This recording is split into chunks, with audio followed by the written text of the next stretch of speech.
The taste was fire and lightning. The moment the liquid hit his tongue, the world twisted sideways. Ryland gasped. Air turned to static. His pulse became thunder. Every nerve screamed as light exploded behind his eyes. He tried to claw the vial away, but it had already dissolved into his veins. The ground pulsed beneath him, alive with alien rhythm.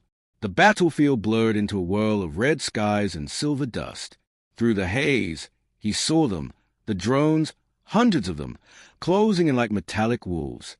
Ryland stumbled to his knees, expecting death. But then his vision sharpened. He could see through the machines, their cores glowing, circuits trembling like nerves. His body moved before his thoughts did. His arms snapped up, and a pulse of unseen energy erupted from his palm. The first drone shattered midair. The rest halted, sensors flickering, confused. Ryland fell backward, breathing hard, staring at his trembling hands. "What the hell? What did you do to me?" he whispered to no one. From behind the smoke, the alien woman appeared again, Solara. Her form was luminous now, less solid, her voice echoing from everywhere at once. "You survived the first wave," she said softly. "Most humans don't." He wanted to scream at her, to demand answers, but his voice broke into laughter instead. It was madness mixed with relief. "So I'm, what? Half dead?" "Half god." Solara's eyes glowed like moons. "Half choice," she replied. "The essence doesn't make you stronger. It makes you remember what your kind was meant to be before fear caged it." He didn't understand.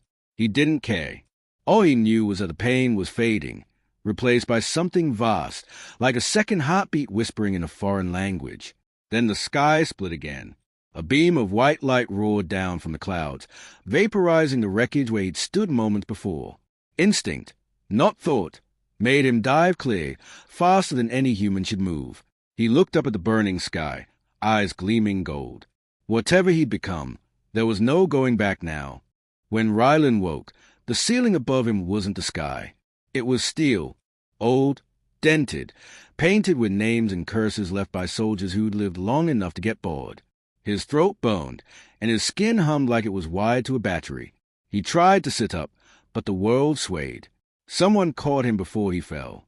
"Easy, hero," a voice said. It belonged to Lieutenant Mara, his old squad medic, her dark hair tied back with a strip of cloth.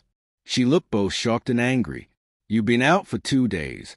We thought you were dead, or worse." Ryland blinked at the glow running faintly under his skin. "Define worse," he muttered. His attempt at humor failed when his fingertips left scorch marks on the blanket. Mara stepped back. "You tell me." He looked around. The room was an underground bunker, rusty lamps, humming generators, the smell of metal and disinfectant. Solara stood in the corner, her presence barely solid, like light trapped in human shape. "The serum rebuilt you," she said, "but it's incomplete. You're evolving faster than your cells can adapt." "Great," Ryland said hoarsely.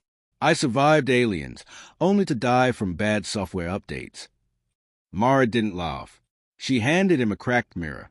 His reflection nearly stopped his heart. His eyes were gold, bright and unblinking, and faint circuits glimmered beneath his skin, like constellations. "God," he whispered, "I look like one of them." Solara's expression softened. "You look like what you were meant to be. Humanity wasn't designed to stay small." Her words sounded comforting and terrifying. Ryland swung his legs off the bed. "If this is evolution, it hurts like hell." Mara moved closer, lowering her voice. "Ryland, the others saw what you did. The drones exploding, the lightning, people are talking. They think you're some kind of savior." He gave a tired laugh. "Yeah? Then tell them saviors still need coffee." But deep down, fear coiled in his gut. He could feel something vast whispering beneath his thoughts, ancient, alive, and waiting. He wasn't sure if it was power or a parasite learning his name. The following days blurred together, training, testing, and silence. Ryland hated the silence most. Every time the bunker went quiet, the whisper returned. It wasn't a sound exactly, more like a thought that wasn't his own, echoing in the spaces between his heartbeats. At first, he ignored it. He cracked jokes, fixed rifles, and pretended nothing had changed. But at night, when everyone slept, he'd catch glimpses of things that weren't there. Blue fire, silver cities, alien skies that felt familiar. One evening, while calibrating a stolen Aurelian weapon, the voice finally spoke clearly. "You shouldn't fight what you are." Ryland froze, the gun slipping from his hands.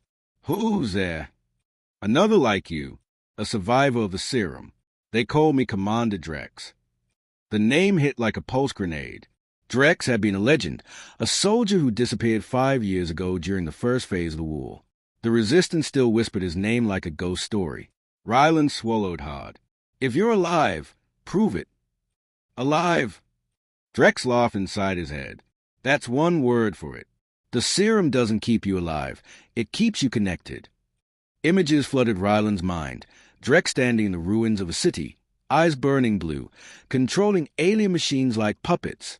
But his smile was wrong, too wide, too cold. Ryland staggered, gripping the wall as sparks danced from his fingertips. Solara appeared instantly, her form flickering with alarm. "You felt him," she said quietly. "Drex is a first prototype. The serum made him a bridge between minds. But bridges can collapse." Ryland's head throbbed. "Is inside me, isn't he?" Solara hesitated. "He's looking at you, through the network." Ryland forced a bitter grin. "Great. I always wanted fans." But fear gnawed beneath the sarcasm. Every time he blinked, Drex's laughter echoed closer, like static crawling under his skin. That night, he dreamed of a battlefield made of glass, with thousands of voices whispering his name, some begging, some cheering, some warning. And in the center stood Drex, smiling. "Drink deep, brother," he said. "The more you use it, the more you'll become me."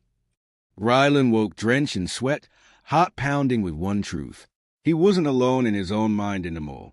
The next morning, the air in the bunker felt heavy, charged, like the calm before a storm. Ryland could barely hold a cup without the metal handle warping in his grip. His control was slipping. The whispers had grown louder, overlapping, some alien, some human, all calling his name. He found Solara in the communications room, staring at holographic screens filled with alien symbols. "Tell me the truth," he said, voice low. "Who made the serum? Who made me?" Solara didn't answer immediately. Her glow dimmed. "The Aurelians didn't create it," she said finally. "We did." Ryland frowned. "We." "My people, the hybrids who came before you. We built the essence to merge emotion and logic, to unite humans and Aurelians. But it failed. It made monsters." He stepped closer, anger flaring. "So I'm your science project? Some cosmic experiment you forgot to finish?" Solara's voice trembled. "No, you're the only one who survived it without losing his mind. You weren't supposed to exist, but you do." Ryland turned away, hands trembling. "That's comforting." He tried to laugh, but it came out hollow.